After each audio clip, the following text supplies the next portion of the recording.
Oh my god. I have been waiting forever for this movie ever since it was announced.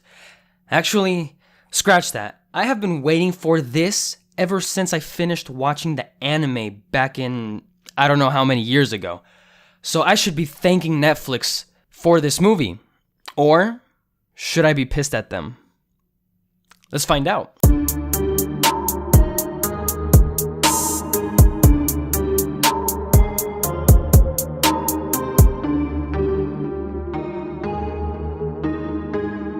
But wait, before I start, I just want to say that there are a lot of reviews of this movie out there on YouTube already. However, in most of the reviews, the verdicts are almost all bad. And my theory to this is because people who are reviewing it are making the mistake of comparing it to the anime/manga, and that's where the rants and the hate towards this movie begin.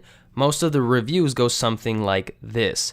I did not like the way L, Light, Ryuk, Mia, etc. did this. The anime L, Light, Ryuk, Mia would never do that or have done that. And I believe this is where people give off unfair reviews of the movie. It's very difficult because you can and you can't compare this to the anime. What I mean is, you can compare it to the anime because that's the source material from where it comes from. There's a reason why Death Note is so insanely popular and loved, and there's a reason why it was adapted in the first place. Whenever something is adapted from something else, you can't help but to compare it to the original no matter how much you don't want to or how much you try not to. But the problem comes from just bashing and shitting on this movie just because it's not exactly like the anime. This is an adaptation of the anime, so they're allowed to take their own spin of the story and their own take on the characters. And it's made for an American audience, and holy crap, you can tell that it's made for an American audience. Regardless, the adaptation should be reviewed on its own terms. It's unfair for the movie to get tons of hate before people even watched it because it didn't feel like the anime, only to get even more hate when it actually comes out and was not what the fans were hoping for. So for this reason specifically, I'm going to make 2 reviews of Death Note Netflix movie. One review, this one, from a movie perspective, and then another review from the fan perspective, that is, people who have seen and are familiar with the source material. And that's where I'll bash the shit out of this movie. But for now, I have already talked far too much and probably lost viewers already, so I'm gonna shut up and start this review of this movie as its own separate movie. Enjoy. Okay guys, the Death Note Netflix movie follows our main character, Light Turner, who is Timmy Turner's cousin, but we'll save that explanation for another video. Light Turner is a smart intellectual, I guess. I mean, he can do math homework for other students, so he's a genius, right? And while doing homework, a mysterious notebook falls from the sky.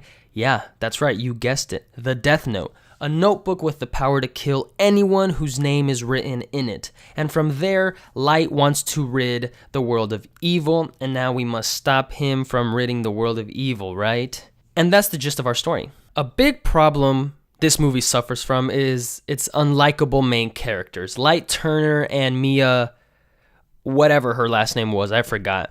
Light Turner is our so-called intellectual, justice-crazed high school god who should be a confident, smart, witty person. You know, someone who has the capability of carrying out this big and insane of a plan using a crazy power like the Death Note. That would be way more believable. But instead, he's this scared, whiny, and helpless character.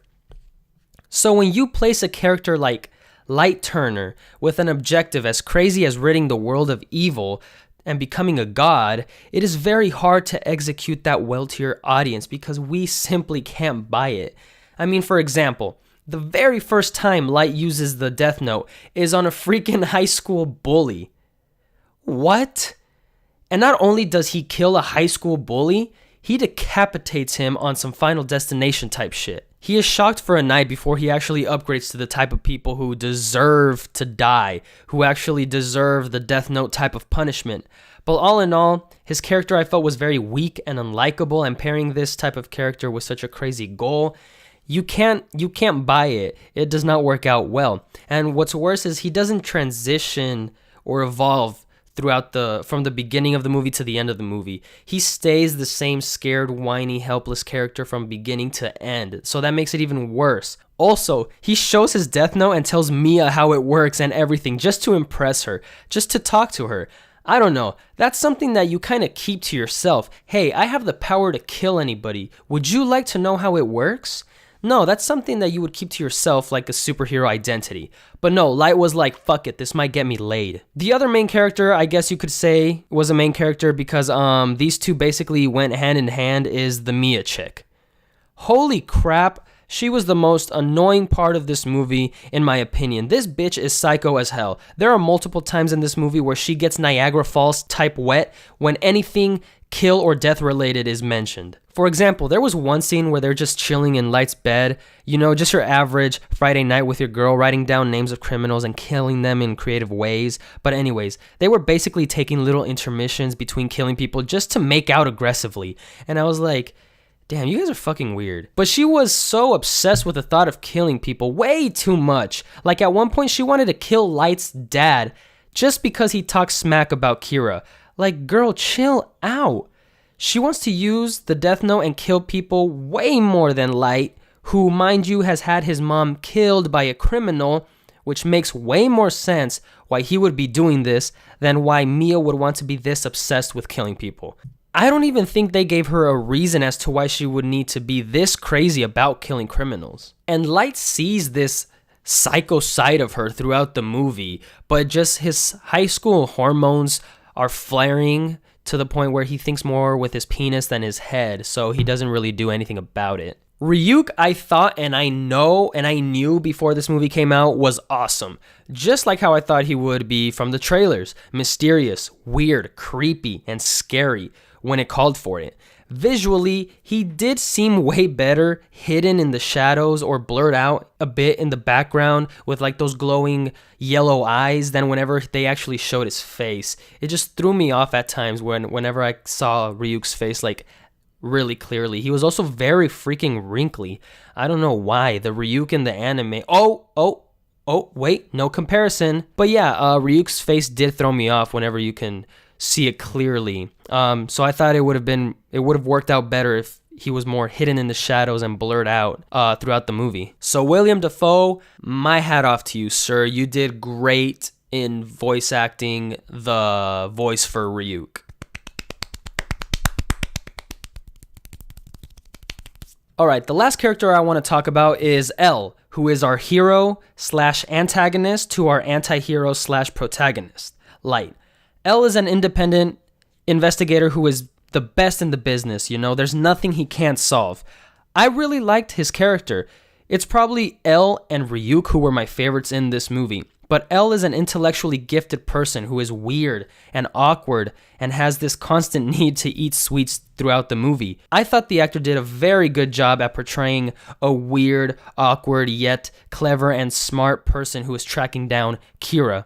He is probably the only character with a backstory that makes sense to how he would be and act today. Or the only character with a strong enough background, I should say. Next, let's talk about the pacing. And don't worry, I'm still reviewing this separate from the anime, but the pacing between each of the 3 acts was extremely quick. One moment, he's discovering the Death Note, right? And seeing how it works. And then the next moment, he's Kira. And then the next moment, he's being caught. It all happened so fast. I was like, wait, what? There was no smooth transition between the acts. I mean, literally, between him finding the Death Note and him being established as Kira and having followers and people who worship him, that was connected by a little montage, which took away a lot of the important development that should have been thrown into this to make this story even more believable. The score was a hit and miss for me, but for the majority of the movie, the score fitted the tone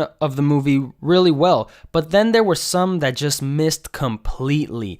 Like, I know you know what scene I'm talking about, but when Light and Mia are hanging off the Ferris wheel and the song comes on, and that one song comes on, Jesus, it was super cheesy, and it just took away the whole being in danger tone feel that the scene had begun with. The ending I thought did wrap up very nicely. I loved that they finally exemplified Light's intelligence. You know, all that math homework he did for the other students paid off when he reveals what had happened before and after the Ferris wheel part of the movie. It was what I was waiting for this whole movie, to show this kid's brilliance. And the movie does end with a sort of cliffhanger that opens up to the idea of a sequel. I'm not sure if they're planning for one, or they just decided to leave a sort of ambiguous ending to the movie, but overall, I did enjoy the end of the movie. Last thing I want to point out was the runtime. The runtime of this movie was 1 hour and 40 minutes.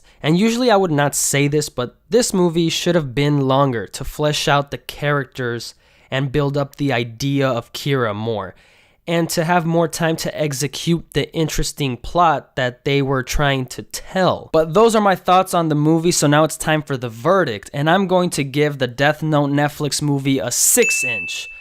I think it knew where it wanted to go, and it had an interesting plot and a story to tell, but it just didn't get there. So that's it for me, guys. I hope you enjoyed this review. I know it's a little longer than my usual ones, but thanks for sticking around till the end. For the anime fans of Death Note, stay tuned for my fan perspective review of Death Note. And for the movie fans who watch Death Note without knowing the source material, please go watch the anime.